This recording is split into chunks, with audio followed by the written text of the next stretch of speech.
बिस्मिल्लाहिर्रहमानिर्रहीम। अस्सलाम वालेकुम स्टूडेंट्स, आज हम चैप्टर 10 की मिसलेनियस एक्सरसाइज के क्वेश्चन नंबर 3 और 4 सॉल्व करेंगे। लेक्चर स्टार्ट करने से पहले जिन स्टूडेंट्स ने मेरे चैनल को अभी तक सब्सक्राइब नहीं किया वो जल्दी से मेरे चैनल को लाइक करें, सब्सक्राइब करें, बेल आइकन को प्रेस कर दें। इसके अलावा अपने तमाम जानने वालों के साथ मेरे चैनल को शेयर भी कर दें, ख़ास तौर पर उन लोगों के साथ जिनके बच्चे 9th क्लास में हैं।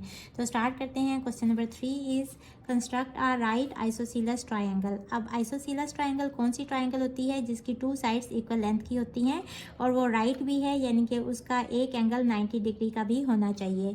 Whose hypotenuse is 6 centimetre. और गिवन क्या है कि उस ट्रायंगल का हाइपोटेन्यूज 6 सेंटीमीटर है। और चूंकि ये राइट ट्रायंगल है तो इट मीन्स कि 90 डिग्री के जो अपोजिट वाली साइड होगी ना वो हाइपोटेन्यूज होगा। तो हम ये जो 6 सेंटीमीटर ड्रॉ कर रहे हैं ये असल में इस ट्रायंगल का हाइपोटेन्यूज होगा। और चूंकि इस ट्रायंगल का नाम गिवन नहीं है तो हम खुद से इसको ए बी कह लेते हैं। आप इसको एक्स वाई भी कह सकते हैं। अब हमने आइसोसीलस ट्रायंगल ड्रॉ करनी है। अगर तो राइट आइसोसीलस ट्रायंगल ना होती तो हम अपनी मर्ज़ी से कंपास को ओपन करते और इस जगह पे रखते हुए यहाँ एक आर्क लगा लेते और फिर इस कंपास को हिलाते नहीं और इस जगह पे रखते हुए यहाँ एक आर्क लगा लेते। जिस पॉइंट पे ये दोनों आर्क्स मीट करती उस पॉइंट को ए और बी से ज्वाइन कर लेते तो हमारी सिंपल आइसोसीलस ट्रायंगल ड्रॉ हो जाती। क्योंकि देखें हमने कंपास को हिलाया नहीं था, यहाँ से रखते हुए यहाँ इधर मार्क किया था और यहाँ से रखते हुए इधर मार्क किया था। तो इट मीन्स कि ये वाली जो दोनों साइड्स होती ये इक्वल लेंथ की होती तो वो हमारी आइसोसीलस ट्रायंगल ड्रॉ हो जाती। लेकिन अब हमें एंगल भी 90 का चाहिए। तो उसके लिए हम क्या करेंगे, सबसे पहले हम राइट बाइसेक्टर ड्रॉ कर लेंगे। किस तरह से ड्रॉ करेंगे, हम इसके हाफ से ज़्यादा कंपास को ओपन करेंगे और यहाँ रखते हुए एक आर्क लगाएंगे, नीचे भी इस तरह से एक आर्क लगाएंगे और फिर कंपास को हिलाना नहीं है और इस तरह से 2 और आर्क्स लगाएंगे। इन पॉइंट्स को ज्वाइन कर लेंगे तो ये हमारा राइट बाइसेक्टर ड्रॉ हो जाएगा। ये हमने क्यों ड्रॉ किया, क्योंकि देखें आइसोसीलस ट्रायंगल में 2 साइड्स इक्वल लेंथ की होनी चाहिए। अब चूंकि ये राइट बाइसेक्टर है तो इसके ऊपर आप कोई भी पॉइंट लेंगे ना, इस जगह पे या इस जगह पे या इस जगह पे, तो हर जगह पे इसका ए से डिस्टेंस और इसका बी से डिस्टेंस इक्वल होगा, यानी कि किसी भी पॉइंट पे। इस पॉइंट को देख लें, बट हमें यहाँ एंगल भी कितना चाहिए, 90 डिग्री का। तो उसके लिए हम क्या करेंगे, हम कंपास को यहाँ रखेंगे और इतना ओपन कर लेंगे। यानी असल में हम क्या कर रहे हैं कि ए बी कितने हैं, 6 सेंटीमीटर, तो इसका हाफ कितना होगा, 3 सेंटीमीटर। तो हमने कंपास को 3 सेंटीमीटर ओपन किया और इस जगह पे आर्क लगा ली और अब इस पॉइंट को ज्वाइन कर लेंगे ए से और बी से। अब ये जो पॉइंट हम ज्वाइन कर रहे हैं ये यहाँ जो एंगल बनाएगा ये 90 डिग्री का होगा। आप इसको चेक कर लें। अगर आप इस राइट बाइसेक्टर पे कोई और पॉइंट ले लेते हैं, सपोज ये ले लेते हैं अगर आप इसको, तो आप अगर इसको ज्वाइन करें, ये मैं आपको सिर्फ समझाने के लिए बता रही हूँ, कोई भी और पॉइंट आप ले लें, अगर आप इसको यूँ ज्वाइन करें और यहाँ से बी से भी आप इसको ज्वाइन करें तो इन दोनों की लेंथ तो सेम होगी, बट इस केस में ये राइट आइसोसीलस ट्रायंगल ड्रॉ नहीं होगी, क्योंकि देखें ये वाला एंगल अब 90 का नहीं है और हमें राइट आइसोसीलस ट्रायंगल चाहिए थी। तो इस साइड का हाफ यहाँ हमने इधर मार्क किया और अब इस पॉइंट को हमने यहाँ और यहाँ ज्वाइन कर लिया, तो ये जो अब एंगल बन रहा है ये 90 का बन रहा है। तो इट मीन्स कि ये दोनों साइड्स इक्वल लेंथ की भी आ गई, क्योंकि इस राइट बाइसेक्टर के ऊपर कोई भी पॉइंट आप ले लें, ये वाला सपोज ले लें या ये वाला जैसे हमने लिया, तो इसका फासला ए से उतना ही होगा जितना इसका फासला बी से होगा। तो ये राइट भी है और ये आइसोसीलस ट्रायंगल भी है। और चूंकि ये राइट ट्रायंगल है तो 90 के एंगल के अपोजिट जो साइड होती है वो हाइपोटेन्यूज होता है। तो ए बी क्या है, हाइपोटेन्यूज। और यही गिवन था कि हाइपोटेन्यूज 6 सेंटीमीटर होना चाहिए। अब हम इसके कंस्ट्रक्शन स्टेप्स लिख लेंगे। सबसे पहले हमने ड्रॉ की थी साइड 6 सेंटीमीटर ड्रॉ, इसके बाद राइट बाइसेक्टर ड्रॉ किया था ऑफ ए बी। इस पॉइंट को कह लें suppose O, with centre O, draw an arc of radius 3 centimetre which cuts the right bisector, इस पॉइंट को कह लें सी एट सी। ये राइट बाइसेक्टर है और इस आर्क ने इस राइट बाइसेक्टर को इस पॉइंट सी पे कट किया। Join C to A and B. Triangle A B C is a right isosceles triangle where AC equals to AB, AC की लेंथ BC की लेंथ के इक्वल है, and angle C equals to, angle C कितने हैं 90 degree का। Also hypotenuse equals to AB है which is equals to 6 centimetre. So ये हमारा क्वेश्चन नंबर 3 कंप्लीट हुआ। Question number 4 is construct an equilateral triangle A B C. Equilateral triangle वो triangle होती है जिसकी सारी साइड्स इक्वल लेंथ की होती हैं। सबसे पहले हमें इक्विलेटरल ट्राइंगल ड्रॉ करनी पड़ेगी। Find it's in centre, circumcentre, ortho centre, centroid. अब इन सेंटर क्या होते हैं, जिस पॉइंट पे सारे एंगल बाइसेक्टर्स मीट कर रहे हों उस पॉइंट को कहते हैं इन सेंटर या फिर इंस्क्राइब्ड सेंटर। जिस पॉइंट पे सारे राइट बाइसेक्टर्स या आप कह लें परपेंडिकुलर बाइसेक्टर्स ये मीट कर रहे हों इस पॉइंट को कहते हैं सर्कम सेंटर। जिस पॉइंट पे सारे एल्टीट्यूड्स मीट कर रहे हों उस पॉइंट को कहते हैं ऑर्थो सेंटर, और जिस पॉइंट पे सारे मीडियंस मीट कर रहे हों उस पॉइंट को कहते हैं सेंट्रॉइड। तो इस क्वेश्चन में हमें सारे एंगल बाइसेक्टर्स, सारे राइट बाइसेक्टर्स, सारे एल्टीट्यूड्स और सारे मीडियंस ड्रॉ करने पड़ेंगे। थोड़ा लेंथी क्वेश्चन है लेकिन ये सॉल्व करके आपकी सारी रिवीजन हो जाएगी और कंसेप्ट्स भी क्लियर हो जाएंगे कि किस तरह से ये सब ड्रॉ करने हैं।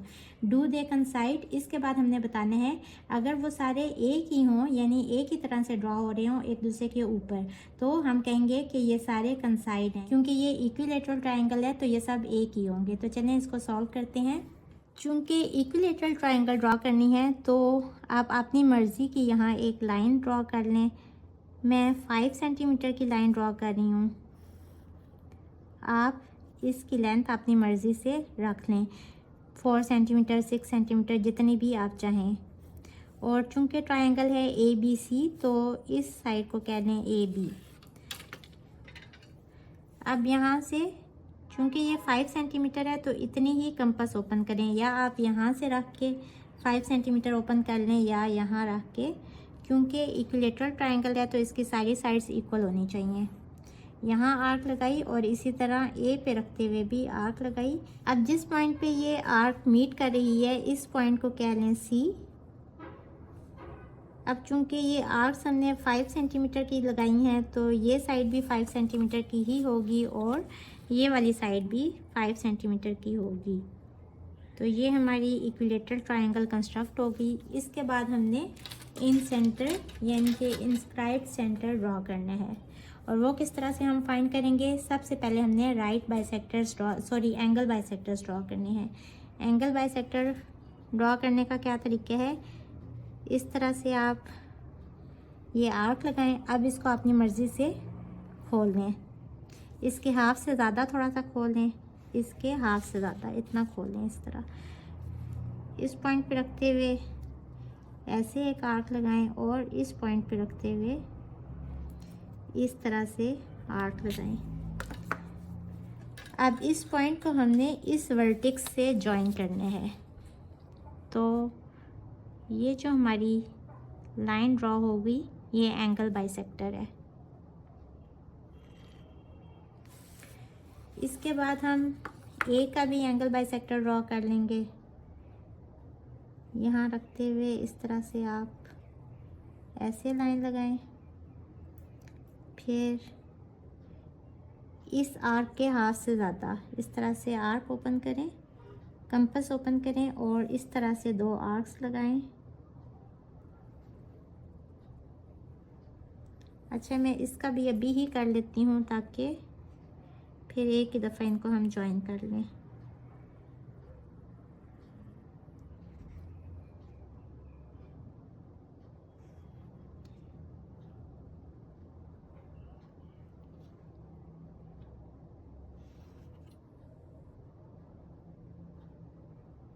ये जो लाइन है ये एंगल ए का एंगल बाइसेक्टर है और ये जो लाइन है ये एंगल सी का एंगल बाइसेक्टर है। ये सारी लाइंस जिस जगह पे मीट कर रही हैं ये पॉइंट क्या होगा? ये पॉइंट है इन सेंटर या फिर इसको कह लें इंस्क्राइब्ड सेंटर। इस पॉइंट को कह लें ओ। अब मैं इसके कंस्ट्रक्शन स्टेप्स लिख लूँगी। सबसे पहले हमने ड्रॉ की थी line A B equals to 5 centimetre. इसके बाद with centre A and B, A और बी दोनों को सेंटर लेते हुए बारी बारी हमने आर्क ड्रॉ की थी। ड्रॉ 2 आर्क्स कह लें, 2 arcs of radius 5 centimeter which cuts at point C. Join C to A and B. Equilateral triangle ABC is constructed. इसके बाद हमने सारे एंगल बाइसेक्टर्स ड्रॉ किए थे। Draw angle bisectors of angle A, angle B and angle C. All angle bisectors meet at point O, so O is the incentre और इन centre को हम inscribed centre भी कहते हैं। अब इसके बाद मैं इधर ही ड्रॉ कर लेती हूँ सर्कम सेंटर के लिए सारे राइट बाइसेक्टर्स। अब राइट बाइसेक्टर्स किस तरह से ड्रॉ करते हैं? ए बी का राइट बाइसेक्टर ड्रॉ करना है तो इस ए बी की लेंथ से हाफ से ज़्यादा मैं कंपास को ओपन करूँगी और यहाँ इस तरह से आर्क लगाऊंगी और इस जगह पे भी आर्क लगाऊंगी और फिर इस जगह पे रखते हुए इस तरह से 2 आर्क्स लगाऊंगी। अब इसको मैं रेड लाइन से ज्वाइन कर लूँगी क्योंकि ताकि थोड़ा सा पता चल जाए आपको कि ये वही लाइंस हैं जो हमने पहले ड्रॉ की हुई हैं। ये देखें, ये क्या है? ये राइट बाइसेक्टर्स हैं। इसके बाद हम बी सी का राइट बाइसेक्टर ड्रॉ कर लेंगे तो हाफ से ज़्यादा आप इसको ओपन कर लें। यहाँ भी इस तरह से आर्क लगाएं और यहाँ भी इस तरह से आर्क लगाएं। अब ये याद रखना है कि ये वाली आर्क हमने लगाई है, इसके ऊपर दूसरी आर्क ये लग रही है और यहाँ से ये वाली, यानी कि कौन से 2 पॉइंट्स हैं? ये वाला और ये वाला।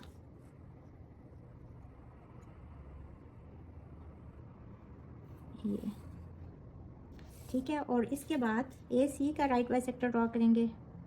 ये जो राइट बाइसेक्टर होता है ना, जिसको हम परपेंडिकुलर बाइसेक्टर भी कहते हैं, ये ज़रूरी नहीं कि ये अपोजिट वर्टेक्स से स्टार्ट हो। कौन सी लाइन थी? ये वाली, ये देखें, यानी कि यहाँ कौन सा पॉइंट है? ये वाला। अभी इसको भी ज्वाइन कर लें तो देखें ये सारे भी उसी सेंटर ओ पे ज्वाइन कर रहे हैं। ये मैंने सिर्फ आपको समझाने के लिए इस तरह इसके ऊपर ही ड्रॉ कर दिया। देखें ये भी सेम पॉइंट ओ पे ही ज्वाइन कर रहे हैं। तो ऊपर वाले कंस्ट्रक्शन स्टेप सेम होंगे। आगे आप लिखेंगे ड्रॉ राइट बाइसेक्टर्स, या इनको परपेंडिकुलर बाइसेक्टर्स भी कहते हैं। अब राइट बाइसेक्टर्स किसके होते हैं? Of sides A B, B C and A C. These right bisectors also meet at point O, which is the in center. So यहाँ से क्या पता चल गया? This implies that in center of an equilateral triangle is also a circumcenter, क्योंकि सारे right bisectors भी इसी पॉइंट पे मीट कर रहे हैं। तो ये जो इन सेंटर था ये आप सर्कम सेंटर भी है। अब हमें ऑर्थो सेंटर चाहिए, तो ऑर्थो सेंटर वो पॉइंट होता है जहाँ सारे एल्टीट्यूड्स मीट करते हैं। तो इसके लिए सबसे पहले हम एल्टीट्यूड्स ड्रॉ कर लेंगे। किस तरह से ड्रॉ करते हैं? बी पे रखते हुए इस तरह से कंपास को ओपन करेंगे और यूँ मार्क लगाएंगे। अब देखें ये 2 पॉइंट्स हमारे पास आ गए जहाँ ये आर्क कट कर रही है इसके अपोजिट साइड ए सी को। अब ये जो आर्क हमने मार्क की है इसके हाफ से ज़्यादा हम कंपास को ओपन कर लेंगे और इस तरह से यहाँ आर्क लगाएंगे और इस पॉइंट पे रखते हुए भी इस तरह से आर्क लगाएंगे। अब ये जो पॉइंट है इसको इसके अपोजिट वर्टेक्स बी से मिला देंगे, तो ये हमारा एल्टीट्यूड ड्रॉ हो गया और ये एल्टीट्यूड ए सी के ऊपर है, यानी कि ये वाला एंगल जो बन रहा है ये 90 डिग्री का है। अब इसी तरह हम ए बी का एल्टीट्यूड ड्रॉ करेंगे। ये कैसे ड्रॉ करेंगे, उसी तरह से सी पे रखते हुए हम कंपास ओपन करेंगे इस तरह से कि ये इस साइड ए बी को दो जगहों पे कट करे। अब ये हमारे पास 2 पॉइंट्स आ गए।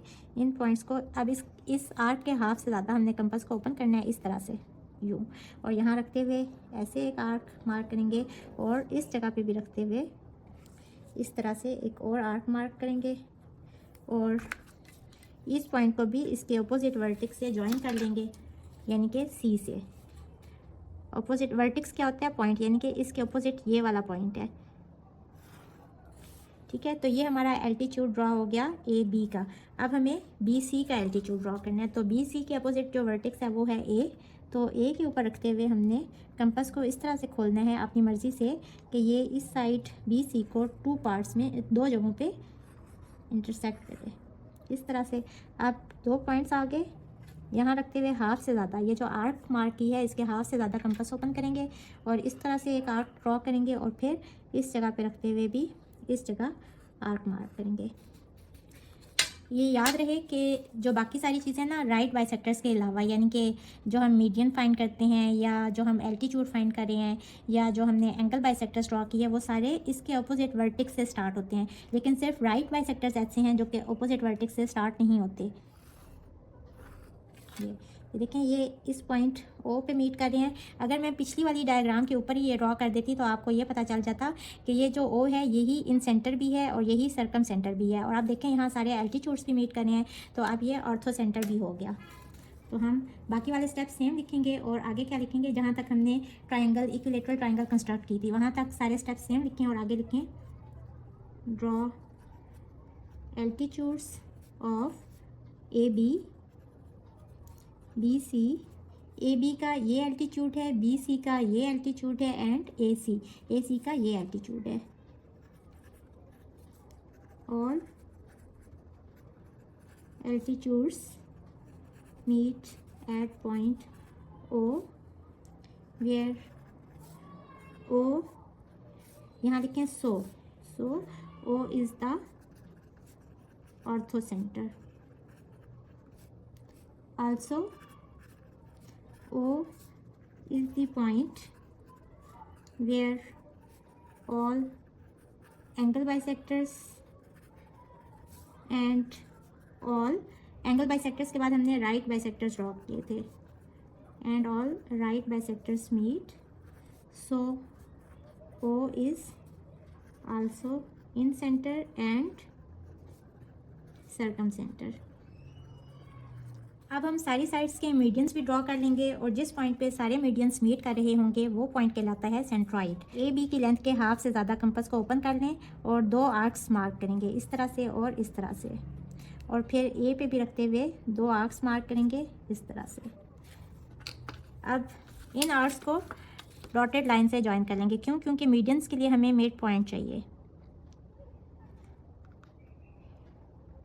अब राइट बाइसेक्टर्स में और मीडियंस में क्या फ़र्क है, राइट बाइसेक्टर यही वाली लाइन है, इसको हम इस तरह से शो कर देते हैं, ये लाइन राइट बाइसेक्टर होती है। लेकिन जब मिड पॉइंट को ऑपोजिट वर्टेक्स से ज्वाइन कर लें तो ये अब मीडियन बन जाएगा। और देखें ये वही वाली लाइन बन गई, देखें इस तरह से। अब मैं डॉटेड लाइन को ख़त्म कर देती हूँ और मैं इसको वैसे ही ज्वाइन कर लेती हूँ क्योंकि हमें ये पूरी लाइन चाहिए।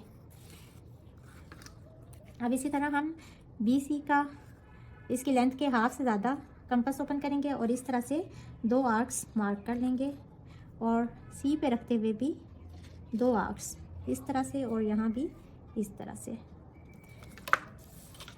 अब देखें ये अगर इस तरह से ड्रॉ कर लें तो अब ये क्या है, ये राइट बाइसेक्टर है। राइट बाइसेक्टर के लिए उसको अपोजिट वर्टेक्स को टच नहीं करना होता, लेकिन मीडियन के लिए हम ये मिड पॉइंट ले लेते हैं बाइसेक्टर से। ये मिड पॉइंट को हम फिर अपोजिट वर्टेक्स से ज्वाइन कर देते हैं। देखें ये वही वाली लाइन बन रही है जो कि राइट बाइसेक्टर वाली लाइन थी। अब इसी तरह ए सी का राइट बाइसेक्टर ड्रॉ करेंगे, सबसे पहले हाफ से ज़्यादा कंपास को ओपन कर लें और इस तरह से 2 आर्क्स मार्क करेंगे और सी पे रखते हुए भी 2 आर्क्स यूँ और यूँ। अब इनको भी ज्वाइन कर लेंगे, इन दोनों पॉइंट्स को ज्वाइन करेंगे तो ये हमारा आएगा राइट बाइसेक्टर। और राइट बाइसेक्टर का क्या मतलब है कि ये इस लाइन ए सी पे 90 का एंगल भी बना रहा है और ये इस लाइन ए सी को 2 इक्वल पार्ट्स में डिवाइड भी कर रहा है। ये राइट बाइसेक्टर है और हमें क्या चाहिए, राइट बाइसेक्टर से मिड पॉइंट चाहिए। ये मिड पॉइंट है, यानी कि इस मिड पॉइंट ने इस लाइन ए सी को 2 इक्वल पार्ट्स में डिवाइड कर दिया। और मीडियन जो होता है ना, वो अगर इक्विलेटरल ट्रायंगल ना हो तो वो 90 का एंगल नहीं बना रहा होता, क्योंकि जब उसको अपोजिट वर्टेक्स से ज्वाइन करते हैं ना तो वो एंगल जो है वो फिर कोई और बन जाता है। देखें ये वही वाली लाइन थी और ये पॉइंट है ओ, और ये वही पॉइंट है जो कि इन सेंटर भी है, सर्कम सेंटर भी है, ऑर्थो सेंटर भी है। और अब चूंकि सारे मीडियंस यहाँ मीट कर रहे हैं तो ये पॉइंट सेंट्रॉइड भी है। अब इसके कंस्ट्रक्शन स्टेप्स लिख लेंगे। Draw medians of side A B, B C and A C. All medians meet at point O. This implies that O is the centroid. O is the point where all angle bisectors, all right bisectors या perpendicular bisectors कह लें, all altitudes and all medians meet. So O is in center, circumcenter, orthocenter and centroid. अब इस question के and पे उन्होंने पूछा था डू दे कंसाइड, तो हम लिखेंगे as incentre, circumcentre, orthocentre and centroid meet at same point O, so all of them coincide. Hopefully students आपको आज के लेक्चर की समझ आ गई होगी। अगर आप मेरे चैनल पर नए हैं तो मेरी वीडियोस को लाइक करें, सब्सक्राइब करें, बेल आइकन को प्रेस कर दें। इसके साथ ही मुझे दें इजाज़त। अल्लाह हाफिज़।